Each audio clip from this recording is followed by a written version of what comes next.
an interesting topic. Of course, we started this topic last week that we call repeated measure.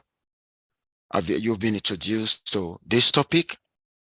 And of course, the difference between this topic and the conventional analysis of variance is when you actually visit a participant or subject more than once.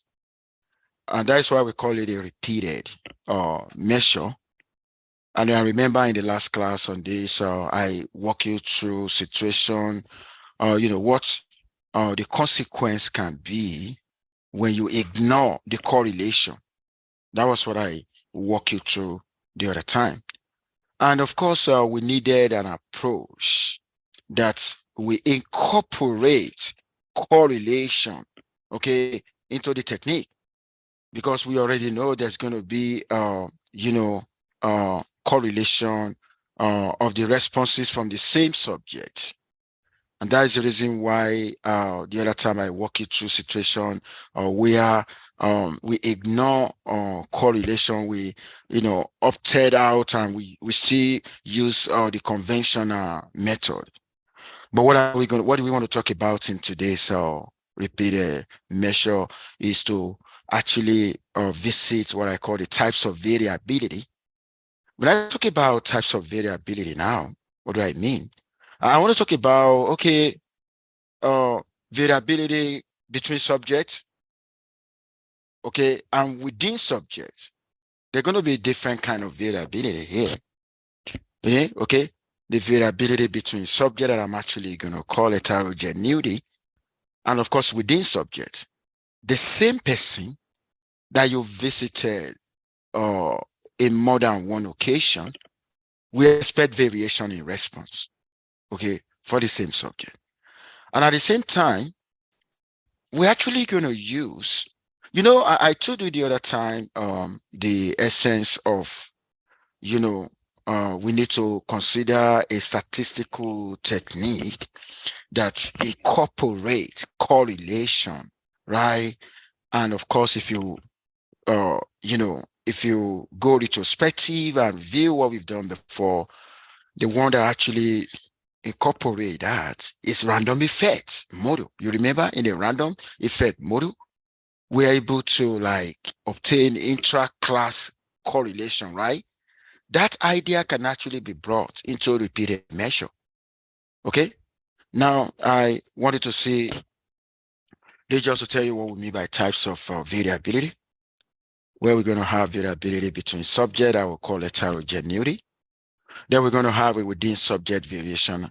Let me also tell you another name for repeated measure ANOVA. It's what we call within subject ANOVA. I'm going to say that again. Repeated measure ANOVA is also known as within subject ANOVA. Okay? And we're also going to look at the measurement error. Okay? We're actually talking about, observe repeated measure with measurement error. Of course, there's always going to be error, whether you are talking about responses you are getting from the same subject at different occasion. Of course, that's what we mean. That's because we live in a stochastic world, and that's why we actually have that. Now, if you want to talk about between subject now, okay, between subjects, we should talk about heterogeneity. Of course, I expect that different individuals to basically have a different responses. The fact that I have different individuals actually confirm the heterogeneity in the process. And that actually describe, the variability for between subject now, which is the tendency to respond, the individual or persons to respond, of course. And I said this individual specific effect will be captured by a random variable. Okay, we really want to capture that individual. We want to put individual effect into consideration. And don't forget, the people we are choosing in our research, they are not the only people in the population of interest. I'm going to say that again.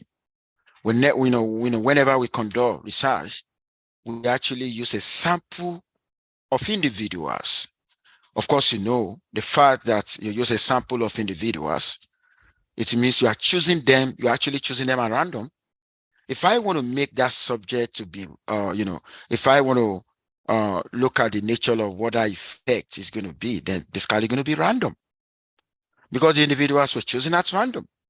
And that's why I said this individual specific effect will be captured by a random variable, where we can actually assume a random intercept or I can assume a random intercept, okay, the same slope, or random, random intercept and even a different slope. Okay. So I wanted to take a look at that. And let me tell you this. Why do we think that individual right now would be a random variable? Okay. Now I'm going to tell you why it's going to be a random variable. Because when you look at the responses from individual and you decide to find the average, there will be some individual that their responses should be less than the average. There are some that will be around the average, and there are some that will be above the average. Does that make sense? And that is the variation we're talking about. Okay. And that was what I said. I said in a study, some individuals will consistently respond higher than average. Some will be consistently be lower than average, while others they're going to be in the middle. And that actually confirmed the fact that we live in a world of variation. We don't expect individual to be in the same class. Okay. Now we got what we call key concept, which I say a person's tendency to respond is shared by all of the repeated measures obtained on that individual. Don't forget, if you go to an individual, you could get different responses at different situations. I told you the other time, at times I laugh when, social media reports opinion poll, when the election is around the corner. If they only do that once, if they visit their respondent once and ask them, the candidate of their choice, things can change. They need to revisit those, the respondents in another occasion to be able to see whether things have changed. But if they don't do that, if they rely on the response they got in the first occasion, then in most of the time, whatever the prediction they make, we never see a test of time. We not come to reality. Okay, so just take a look at that. And I said something here, another key concept. I said we assume the correlation between repeated measures arises, okay, because each subject has an underlying level of response that persists over time and influences all repeated measurement on that subject. The fact remains that things are changing. My situation 7 years ago, when I arrived United States, is not the same as my situation 3 years ago. It's not the same as my situation now. And I'm also hoping for my situation to see change. We are in a world where we're seeking for improvement all the time. And that's why we can never get to a stage where we're going to be satisfied with whatever we have achieved. We're always going to have okay, we want more, we want more, we want more. And that is what we're trying to say here. Things changes. Now, example of, when you look at the performance on standardized tests like GRE, ACT, SAT, I say a person who perform well on a standardized test is expected to perform well on any other standardized test. That's going to be an assumption. If I have 3 different type of standardized tests and I perform great on one, of course, provided if other one cover the same syllabus with the first one, it is expected I perform well on that one too. Okay. And I said, somebody may want to argue this out. What benefit do I stand to gain when I actually observe a particular person more than once, or observing maybe two people, two different people once. I'm going to say that again. What benefit do I stand to gain when I observe one person at two different occasions and two persons in one occasion? I'm going to repeat that. What benefit do I stand to gain if I observe the same person twice and two different persons once? What benefit do I stand to gain? The benefit I stand to gain for observing one person twice, that will save my cost. Okay? Because don't forget, instead of me to be looking to be in the lookout for so many subjects, I'm only going to have few subjects that I can actually observe many times. If I have different experimental conditions, I'm actually going to expose the few subjects that I have to different experimental conditions. Okay, that will save my time. That will save my money. In research, don't forget, we're limited by budget. But what is the consequence of doing that? The consequence of doing that, of observing one person in more than one occasion, is the person could be bored and tired. Imagine you use me for this experimental condition, you are using me for another experimental condition. Oh my God, I could kind of freak out. Okay, so that is the reason. But let me tell you, and that was why I said a peer of a repeated measure on the same person will be expected to be more similar. You know that, right? Because it's coming from the same person. Even though I know there's going to be little variation, but from the same person, I'm expecting that to be like more similar, compared to when I actually have a single observation obtained from two randomly selected individuals. Because some people may want to argue this out. Why, instead of me to, I'm going to give you an example now. I'm going to give you an example. Maybe I actually have 5 individuals, and these 5 individuals, I want to expose them to 4 experimental conditions. Experimental condition. Maybe I'm talking about, maybe my response variable. Maybe my response variable is reaction time. Reaction time.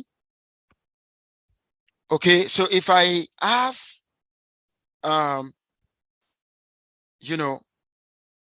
reaction time, one reaction, if I have group 1 group, I'm talking about having 4 experimental condition now. Okay, I'm having 4 experimental condition.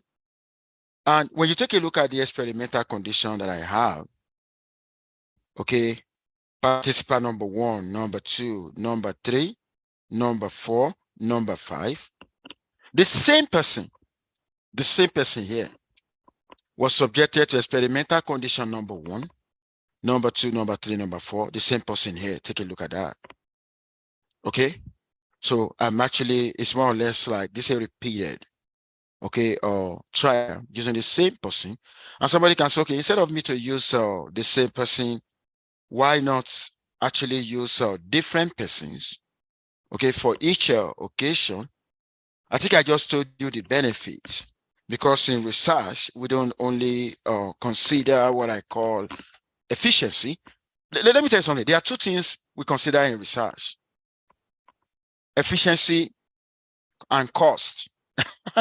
We want to minimize, we want to maximize efficiency, and we want to minimize cost. So it is not only efficiency that we are after in research, we are also after bringing the cost down. Does that make sense? And that's why we have different kind of, okay, so this is just a graph to show all of that. Now, I want to talk about within subject variability. If you take a look at the within subject variability, within a particular individual that you visited in more than one occasion, Why is it that the responses of individual, the same person, varies over time? There could be a lot of reason for that. That's what I'm discussing here. The reason could be biological. Do you want to tell me the way I reasoned when I was in middle school? Is it going to be the way I'm going to reason when I'm going to get to high school? And when I get to college, I'm expecting my reasoning to change. That's biological, but in terms of age. So this is just to tell you, there could be a lot of reasons why our reasoning change over time. Whether could be maybe the way I reason in winter may be different from the way I reason in summertime, you know. So that's what I'm just trying to talk about within subject variability here. Okay, now, let me tell you this. Why do we, in our research, why do we care about measuring error? We shouldn't forget that we live in a stochastic world. And the technique of statistics or whatever model we're using is not perfect. I'm going to say that again. Because of the fact that we live in a stochastic world, okay, we want to capture reality, right? Our model cannot capture exact reality. I just wanted to understand that reality. So what we normally do, why statistical models are kind of great, is because in statistical model, we've given room for error. Every specification of statistical model has an error component. Do you know if you really want to trust your model, if you estimate the error, then you'll be able to know how precise is your model. I'm going to say that again. Okay, the significance of measurement error now is for you to be able to know how precise is your model. How can you trust your model? If there's no error in your model, there's no way you'll be able to know that. Okay? And that's exactly what I'm trying to say. Or here I say the use of imprecise measuring devices will weaken. So when we're talking about the errors now, number one, you need to be very, very careful with your equipment that we use in measuring that. Okay, the measuring devices. And that's why in psychology, they call something reliability and validity of a measuring instrument. You have to use a standard one, right? Okay, and if you use an imprecise measuring devices, and that will weaken the correlation between two measurements, okay? Because we expect that within subject, we expect correlation, right? Within the same subject, we expect correlation. But if you use an imprecise measuring device, that will weaken that correlation. That's exactly what we mean. Okay, go ahead.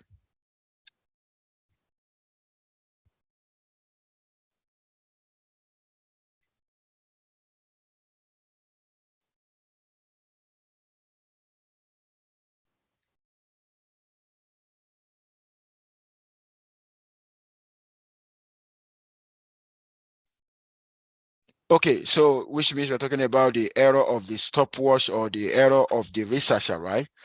Yeah, actually, in that situation, there should be a kind of a standard. Like, okay, I want to talk about reaction time now. Okay, what is the standard? What is the required standard equipment for that? It's just like I remember my child in high school is into track, and they said, Dad, can you use a I should use a stopwatch for her? She want to run. I said, my own stopwatch may not be the standard one. So if you run now and I say, okay, you run less than 11 seconds, that may not be standard. So what I'm going to do, I think I will need to go to a sports center where they can take the standard measurement. You understand what I mean? So that is similar to your question now. Provided, if you want to measure, in any field, I know there's going to be a kind of a standard measurement. Okay, I think that is what we should strictly follow. You understand what I mean? That's a very good question.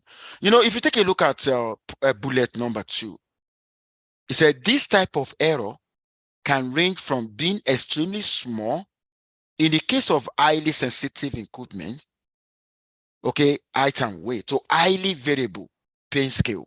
If you take a look at, they are talking about type of error here now.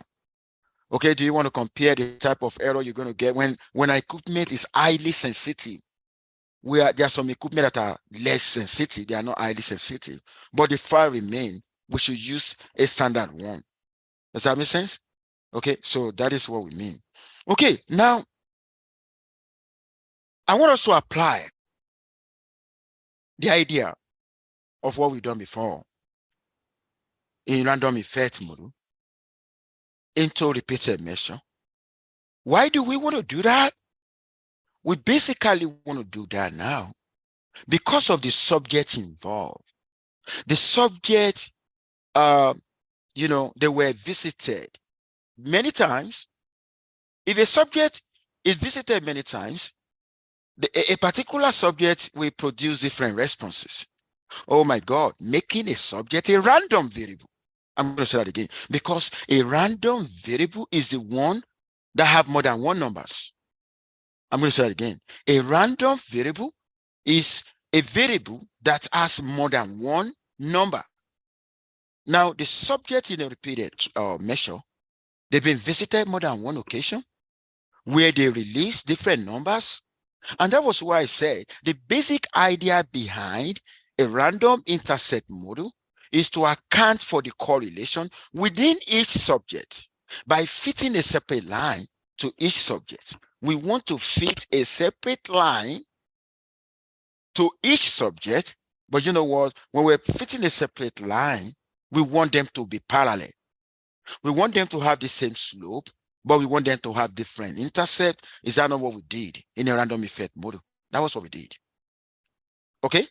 Now, and I said, for now, we will assume the slope to be, you know, to be constant for each subject. Oh my God, I'm looking at it as a subject now, as a random variable. Why am I taking in that direction? Because at different time, different values are coming from them, from the same person. Okay, now I'm now going to have a model now where it's going to be yij equal beta naught plus beta sij plus bi plus aij.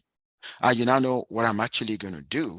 The one that represents subject, okay, the one that actually represents subject, the one that represents subject in this case is actually bi, which we want to call a specific effect. You know, subject specific effect. And that, because it's a random effect, then we're going to assume that it's going to follow a normal distribution. When you follow normal distribution, the variance of that will exist. Is that not what we did in random effect? And if the variance of that exists, of course, we'll be talking about intra-class correlation. If there is no variation, we can't talk about correlation.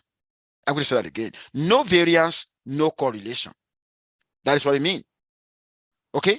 Now we are now incorporating the idea of a random effect into a repeated measure where this time around, it is the subject that we are actually seeing as a random variable. Why am I seeing response? Why am I seeing subject as a random variable? I'm seeing that as a random variable because this guy actually gave different responses at different time. Now, take a look at what I said. I said repeated measure model distinguishes two main sources of variation. Oh my God, the two-way sources of variation now exist.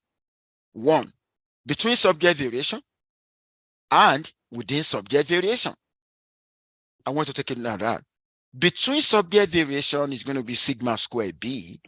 Within subject variation is basically the residual that we know about. So between subjects, don't forget, if I use 5 subjects, I'm going to talk about between them. Then what will be within a particular person, the response is coming. And that's why we're partitioning the total sources of variation in a repeated measure ANOVA into two sources of variation. And do you know, if I'm able to do that, then what we can actually say, I said the between subject variability account for the fact that subject respond differently. Of course, we expect between between different individuals, I expect that they respond differently. Not only that, even within subject, I said within subject variability, account for the variability that arises from the process of measurement or sampling variability. Okay, I want you to take note of that. And I said, although both the BI and the EI are random, don't forget, error is always random in any model. But right now, we are making BI to be random. That is the one that will represent the subject-specific effect. Okay, so, and the two of them, they are random. They have to be independent of each other. The error and that particular effect has to be independent of each other. And of course, time in this case will be fixed. Of course, I know the numbers of time I want to visit them. I'm not choosing my time at random. Does that make sense? Now I have a time that is fixed, right? And I have a the subject random. Oh my God, I'm having a combination of a fixed effect and a random effect. What does that translate into? That translates into mixed effect model. Does that make sense? That translates into mixed effect model. And that is what I want us to talk about now. We are back at what we were doing before under random effects. Take a look at that. When I have a fixed effect model, if Yij equal beta naught plus beta 1 Sj, where Sj is talking about time, but it's fixed. And beta and B high is talking about the subject random. And I want to find the variance of the entire system. I want to find the variance of Yij. Of course, the beta naught, the beta 1 Sij, the variance of that will be 0. Okay, the only one I can get the variance now of now, you can only obtain the variance of a random effect. What is the variance of B? That will be sigma squared B. What is the variance of the error? That will be sigma squared. The total variability in the system now become the sigma squared B plus sigma squared. This is not different from what we've been doing in a random effect. Now, of course, the covariance for that will be sigma squared B, and that will lead us to getting the inter-class correlation. So this is not totally different from what we've been doing.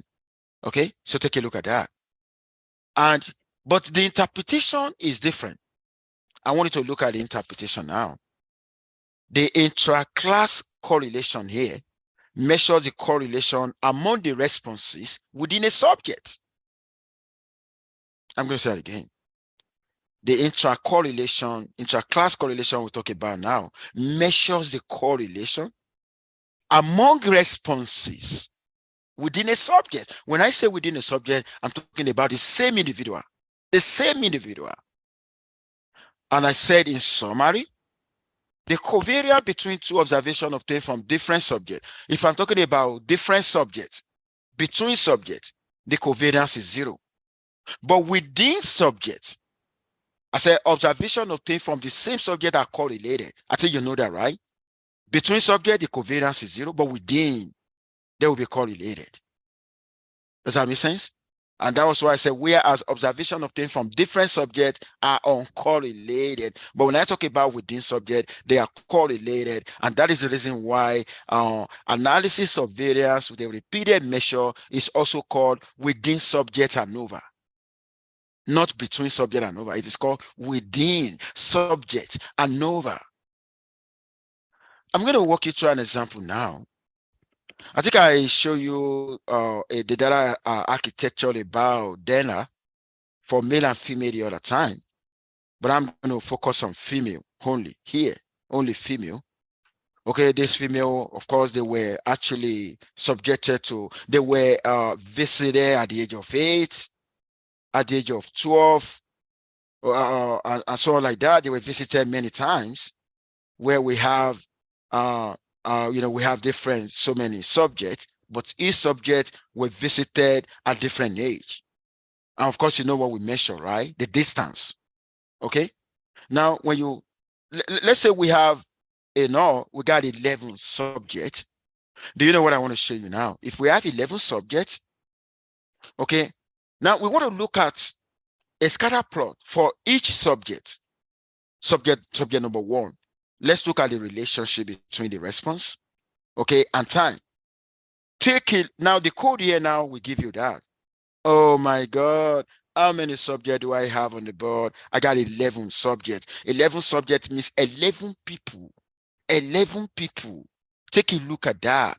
In 11 people, you are looking at this provides a scatter plot of the response distance against our age.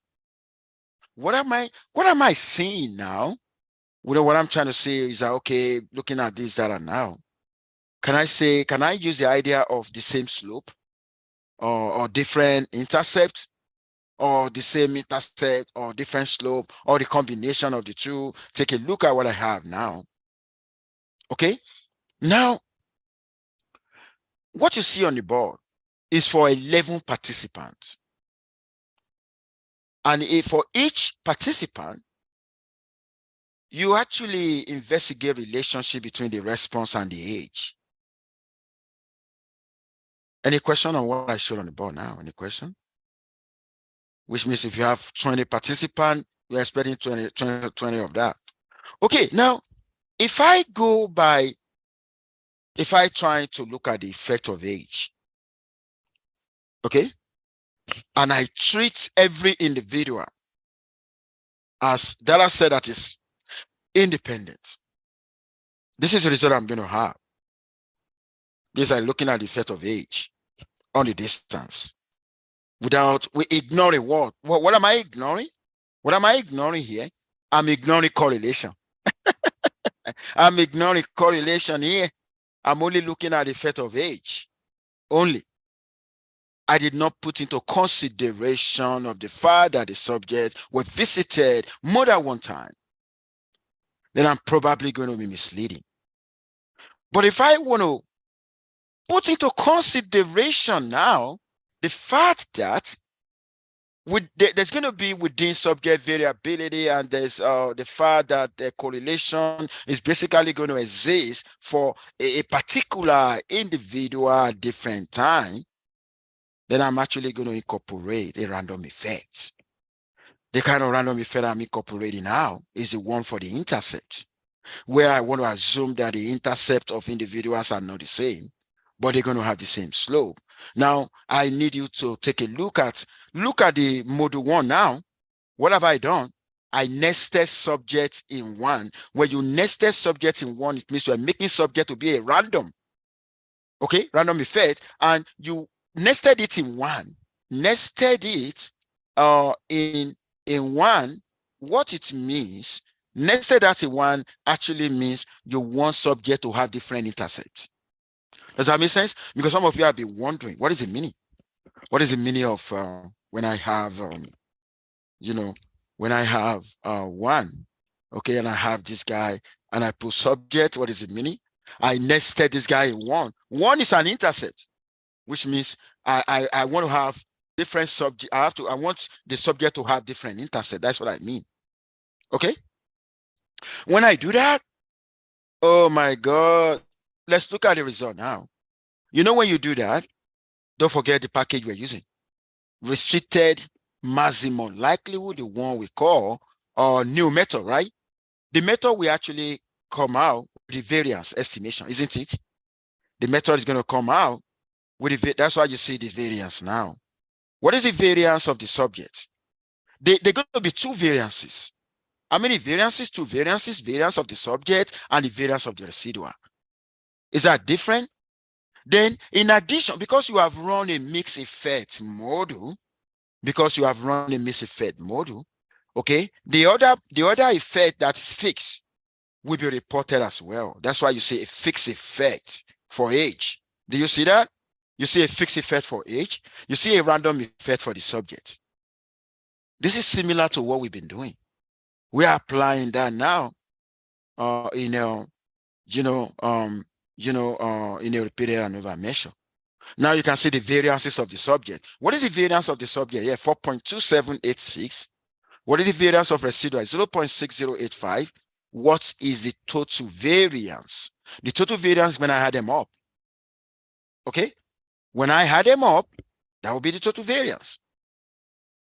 And if you take a look at the correlation of phase effect, you get a negative, that as shown, then do you know that we can also proceed since we are assuming different subjects, we have different intercepts, okay?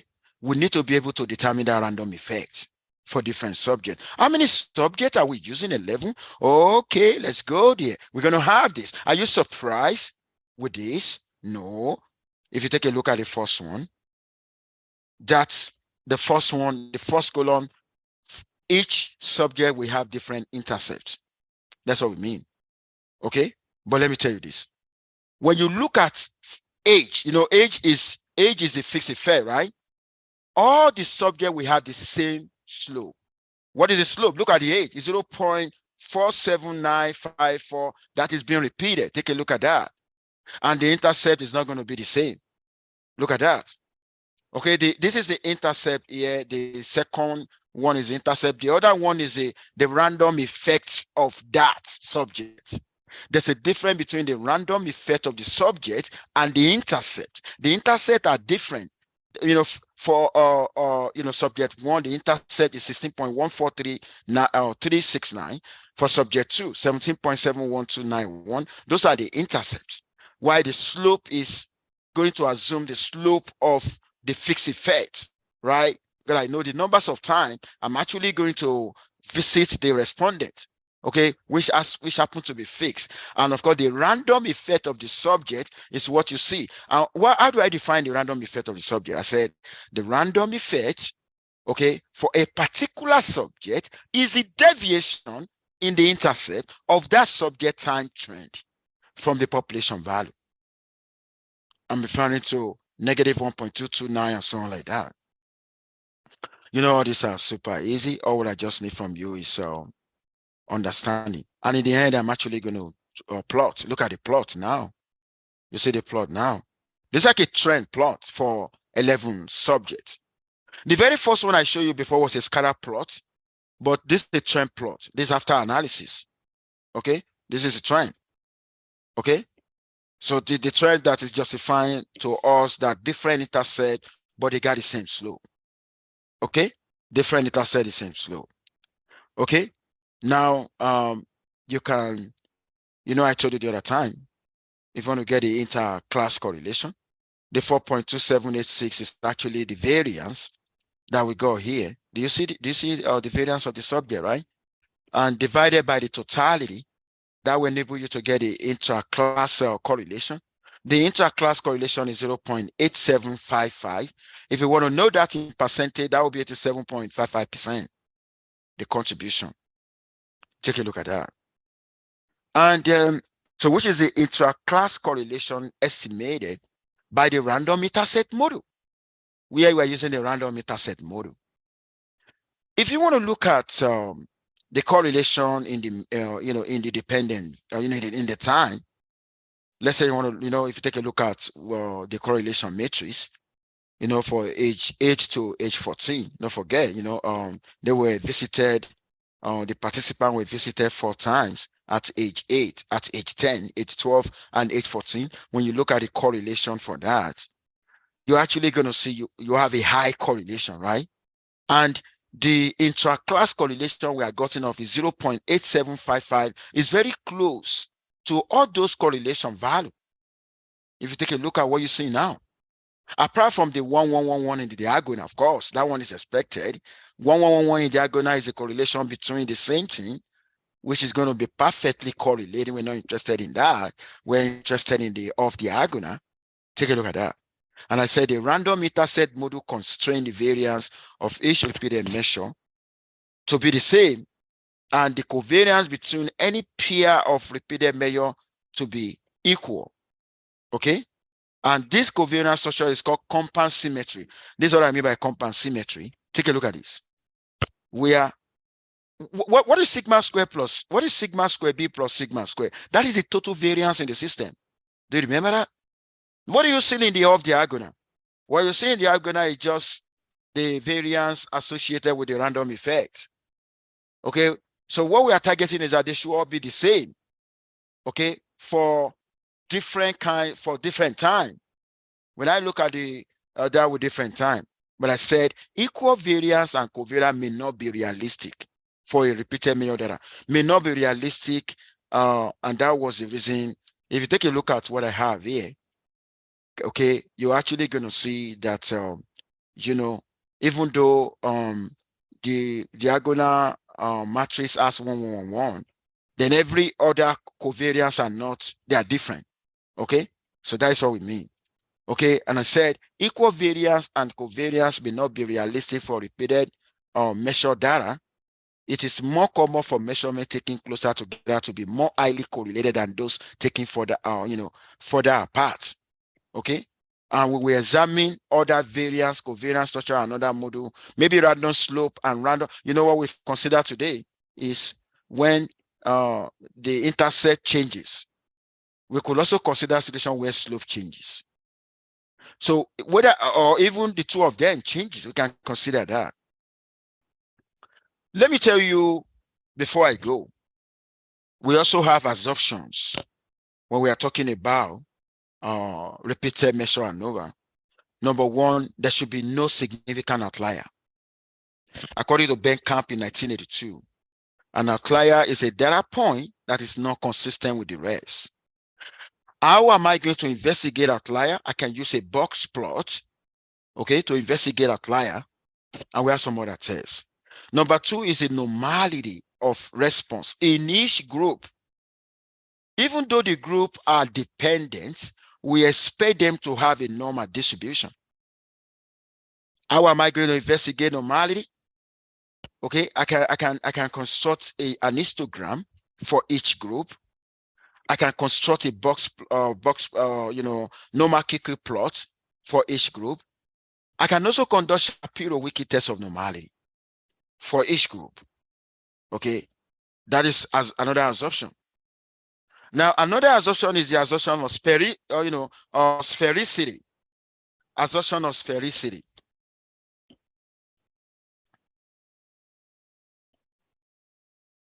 Okay, so when I say assumption of sphericity, that is very, very important. Okay, assumption of sphericity. Okay, the assumption of sphericity can be, investigated using what we call the Markov, the Markley test. Okay, so what we mean by the sphericity, okay, is that the variances of differences are equal. The variances of differences, okay, between all combinations of related group are equal. That's what you're going to have in the null hypothesis. Okay, the variances are equal. Okay, and that's what I'm showing you on the board. Compound symmetry matrix.